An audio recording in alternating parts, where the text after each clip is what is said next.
જસદણના શિવરાજપુર ગામે રામદેવપીર મંદિર નજીક છગનભાઈ ઝાપડિયાની હત્યાના કેસમાં પોલીસ તપાસ તેજ બની છે। હુમલામાં તેમના પુત્ર શૈલેષ ઝાપડિયા પણ ઇજાગ્રસ્ત થયા હતા અને તેમને સારવાર માટે ખાનગી હોસ્પિટલમાં ખસેડાયા હતા। પ્રાથમિક તપાસ મુજબ જૂની વાહન પસાર કરવાની બોલાચાલી પરથી દુશ્મનીની આશંકા વ્યક્ત થઈ રહી છે। સમગ્ર ઘટના સીસીટીવીમાં કેદ થતા પોલીસે રાજકોટ એલસીબી અને એસઓજી સહિતની ટીમો દ્વારા આરોપીઓની શોધખોળ હાથ ધરી છે। કુંવરજી બાવળિયાએ પરિવારને સમજાવતા તેઓએ મૃતદેહ સ્વીકાર્યો, જ્યારે પોલીસ દ્વારા 5 આરોપીની ધરપકડ અને 1 શંકાસ્પદની કસ્ટડીમાં પૂછપરછ ચાલુ છે। પરિવારજનોએ 10 દિવસમાં કાયદેસર કાર્યવાહી નહીં થાય તો આંદોલનની ચીમકી પણ આપી છે।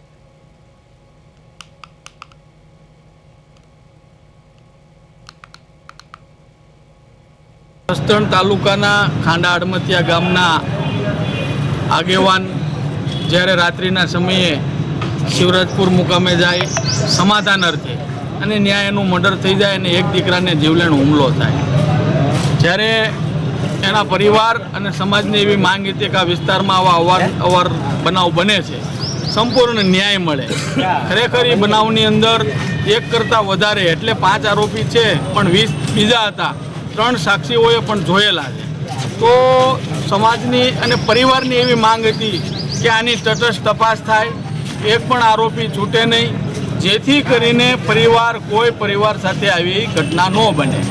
ત્યાર પછી અમારા બધા આગેવાનો, રાજકીય આગેવાનો, સામાજિક આગેવાનો એ પોલીસ પ્રશાસનને બાંહેધરી આપી કે 10 દિવસની અંદર કડક તપાસ થાય છે, જે પણ આની અંદર સંડોવાયેલા હોય કોઈ પણને છોડવામાં નહીં આવે।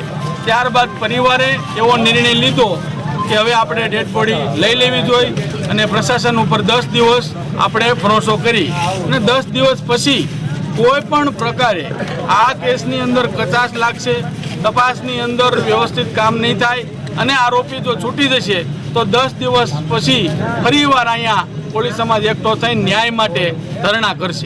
कल रात शिवराजपुर गांव में एक मर्डर का कंप्लेंट आया है, जिसमें भोग बननार जो विक्टिम जो मर गया है उसका नाम है छगन भाई और उसका बेटा नीलेश भाई वो अभी राजकोट सिविल हॉस्पिटल में ट्रीटमेंट ले रहा है। इस केस में हमको 5 आरोपी का नाम मिल गया है, इसमें हमने 3 लोगों को अरेस्ट किया है और 4 लोगों को, इसमें 4th पर्सन है वो अभी हॉस्पिटल में ट्रीटमेंट ले रहा है। बाकी का इन्वेस्टिगेशन अभी चल रहा है। अभी आरोपी को पकड़ा गया है, मांग भी पूरा हो गया है। हम कल रात ही पीएम भी करवाया है, अभी फैमिली मेंबर्स को बॉडी भी दे दिया है, वो लोग अभी बॉडी लेके निकल गए हैं।